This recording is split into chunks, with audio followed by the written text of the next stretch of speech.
after midnight. Thursday.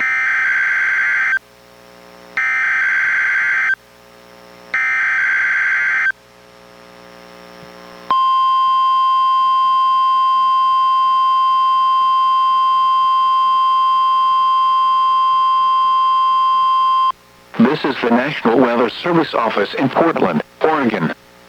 The preceding was a test of NWR weather radio's warning alarm. Tests of these receivers are normally conducted every Wednesday between 11 a.m. and noon. If there is a threat of severe weather on the day of the test, it will be postponed until the following week. This concludes this test. We now return to our regular programming.